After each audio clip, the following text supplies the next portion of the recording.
Hi there, this is a video for ULink. For this lesson, I'll be using Visual Basic to do my programming examples, and the students should know how to do a basic for loop in Visual Basic. Uh, for my whiteboard, I'll be using this Paint program, and for my programming, I'll be using this website, this compiling website, which will execute my code for me. Okay, so we'll go back to our presentation. This is a lesson from the book International AS and A Level Study Computing Science. It's page 144 and chapter 11 if you want to have a look at that. Okay, so the main objectives of my lesson are arrays. I'll be looking at what is an array, why we use them, and also using examples of using arrays. We'll be looking at pseudocode for arrays, programming with arrays, and finally we'll be looking at algorithms, so programming to process our array data. Because we don't have much time in this class, I'll be only using 1D arrays and not 2D arrays. So what is an array? We should know what an array is from IGCSE, but we'll have a quick recap on what it is. An array is a list of data. Now this could be a list of any kind of data. It could be an integer, which are numbers, strings, which are text, or it could be objects or anything at all. Okay. So for our example here, we have an array called ages, and it has 6 different slots or spaces for data, and each piece of data is a integer in this example. Okay, it doesn't have to be integers, as we said. In the second example here, we have names array. This is the array, and in each slot here we have a string. So we have John, Fred, and Chris. Okay, for us to understand this a bit better, I'll show you on my whiteboard. Okay, so before we start on arrays, we'll think about what we have to do just to declare a variable in VB. Okay, so what we do is we usually type dim, which stands for declare in memory, and then we give the variable name, so we'll say age1, and we'll declare that as an integer. Okay, now we could do the same for different ages. We could say age2 as integer, and so on, age3.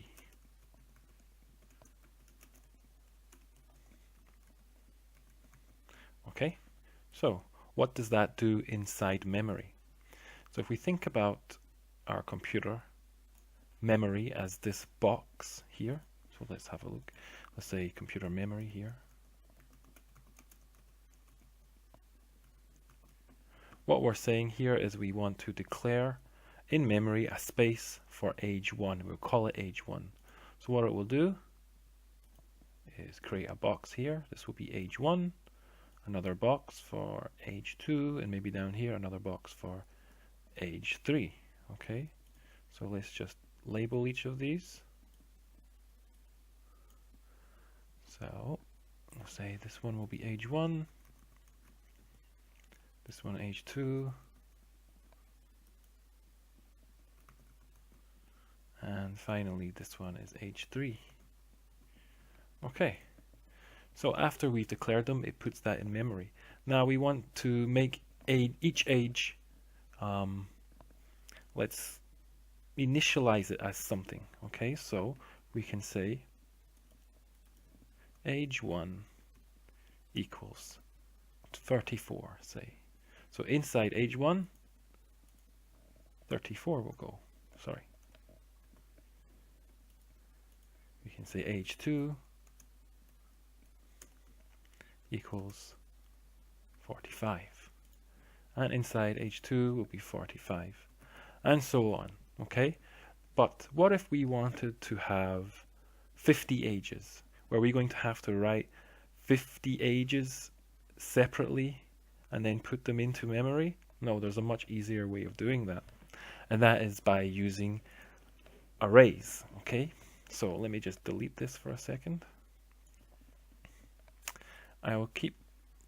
I'll just move this down so we can see some of it down below.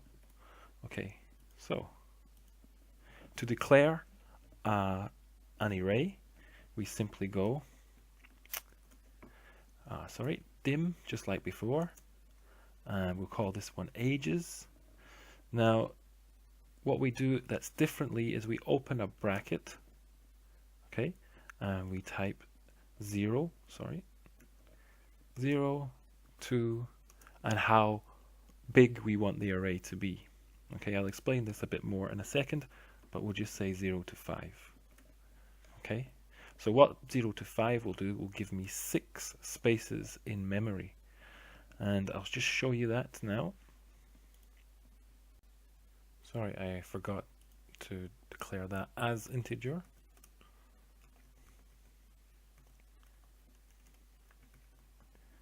Okay, and we'll see how that looks in our memory. So here again we have our computer memory, and what that will do is create 0 to 5 spaces in our memory for ages. So let's just do that. It's 1, and we'll copy that up. 2, 3, 4, 5, and 6. Okay, so why do we have 6 but we've only said 0 to 5? Now to reference each of these spaces in memory, they each have a number. Now in every single new programming language, this always starts from 0. So in older style of languages it would have started at 1, but in the newer ones it starts from 0. So this indication, or this location of this one is 0, and the next one would be 1, this one would be 2, this one is 3, this one is 4, and this one is 5. Okay, so we have age, if you like, 0, age 1, age 2, age 3, age 4, age 5. Okay, so we just give this will be called ages. Okay, now if we want to put numbers or data into each of these, we're going to have to declare where we're going to put it. So we could type ages, open our bracket, and see at position 0 equals 5. So that will do into the computer. We'll put 5 into 0. Okay, we could say again ages 1 equals 9, and again the computer will put 9 into ages in the space number 1. Okay, now this is an important concept. This is called the index number. Okay,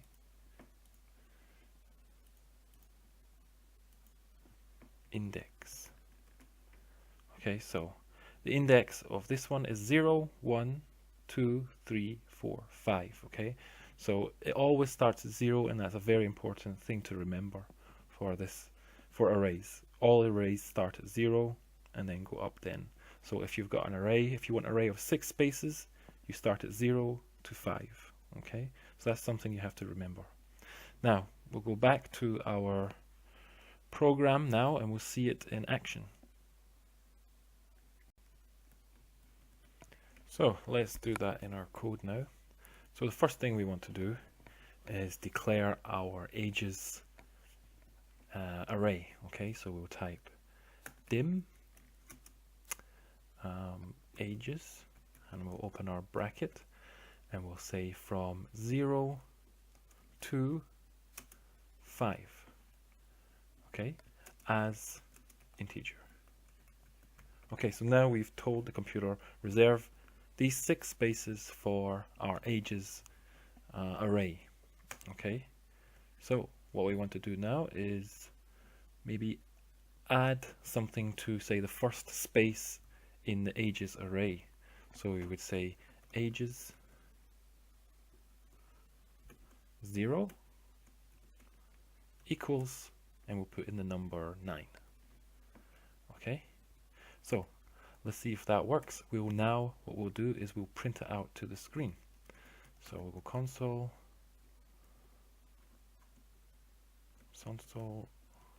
dot write line,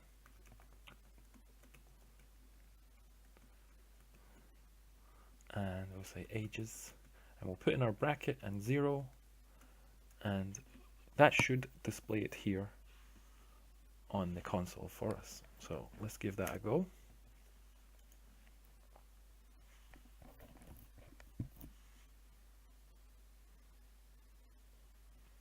And it does. There we go, number 9 here.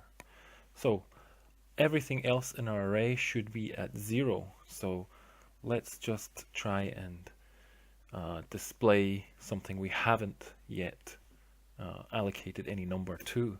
So we'll try console dot write line ages and in position 1, and we'll execute that as well. And we see we have 9, which is the first one, and the second one is 0. So let's put something into 0 just to see us changing that value. Okay, so ages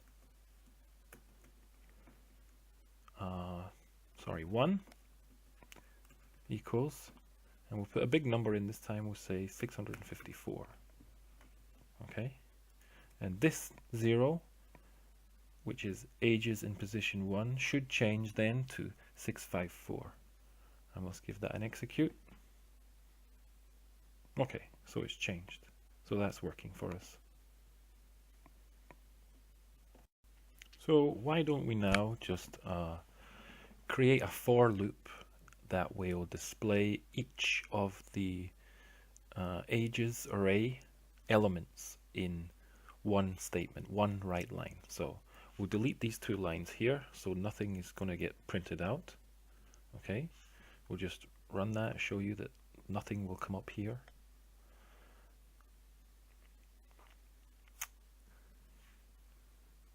Okay, so nothing comes up. So we'll create a for loop now. Okay, so we'll say for. Okay, sorry. We'll declare a new variable called I, which will stand for index, okay, as an integer. So this is going to keep track of our elements in our array. Okay, so let's say for I equals 0. We're going to start at the 0 to 5. Okay, so we're going to loop around 5 times, and all we're going to do is console dot write line and our array plus where it is in the for loop. So we'll type ages and I. So once the I will increase each time it goes around the for loop. So right now it's at 0, it will display the 0.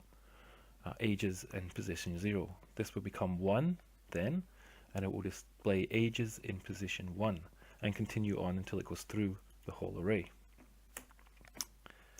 And just try next, and we'll run that to give it a go.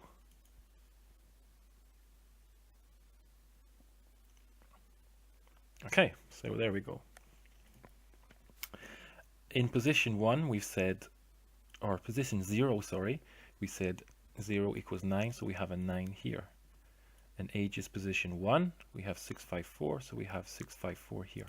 But we've not declared anything else in the remaining 4 spaces. So let's just say ages 4, which would be 0, 1, 2, 3, 4. This one here, we'll change that one to 54. Oh, sorry, we'll change that to a different number, 32. Okay, And we'll run that, and this one should change to 32. And it does. Okay. So we'll move on then from that, from this simple for loop here. I'll just make it a little more readable for you. So it's going to loop round in this for loop 6 times. First it will start at 0, then 1, 2, 3, 4, 5, 6, go around, and each time it's displaying ages at the position that I is at. Okay?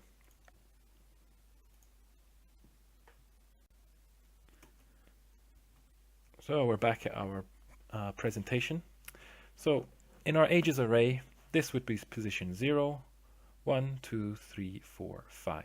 Okay. Same in our names array. This would be position 1, or sorry, position 0, 0, 1, and 2. Okay. Right. We'll move on. So why do we need arrays?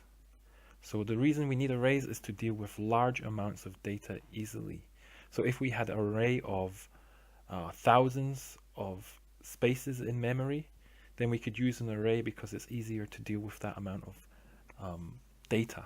Okay, and it's easy to change or alter the data in an array. So we can do many things to arrays. They're great for sorting data, for adding more data to an array. We can take data away from an array, and we can also make calculations if the array is a number or integer or decimal, anything at all. So they're very versatile for that reason. So we have a problem now that we have to think about. We'll use an array to have a list of numbers, 6 numbers. Okay, so we'll remember that it will start from 0 and go up to 5. Okay, so it's the same as our age array, which we want to double. So we want to multiply that by 2 and then print the answer to the screen. So let's have a look at how we can do that.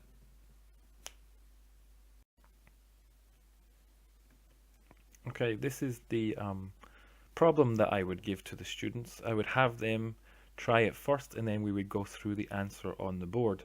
So it's just an array of numbers. We called it numbers, and it's 0 to 5, so again it has 6 places.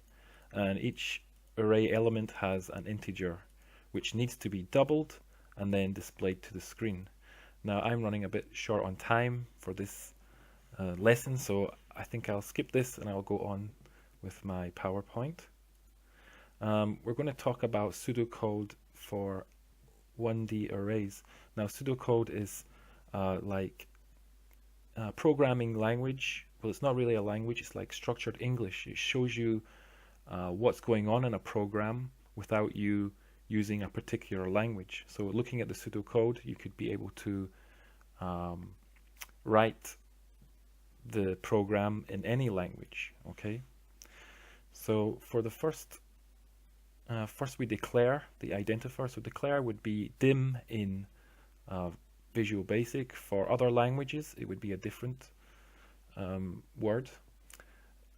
The name of the array, so in our example we had ages, we have the array then, and then we have L-bound, which is the lowest index in the array, which is usually 0, but in some older languages it could be 1, but using VB we'll keep that as 0. Okay, so it's usually 0.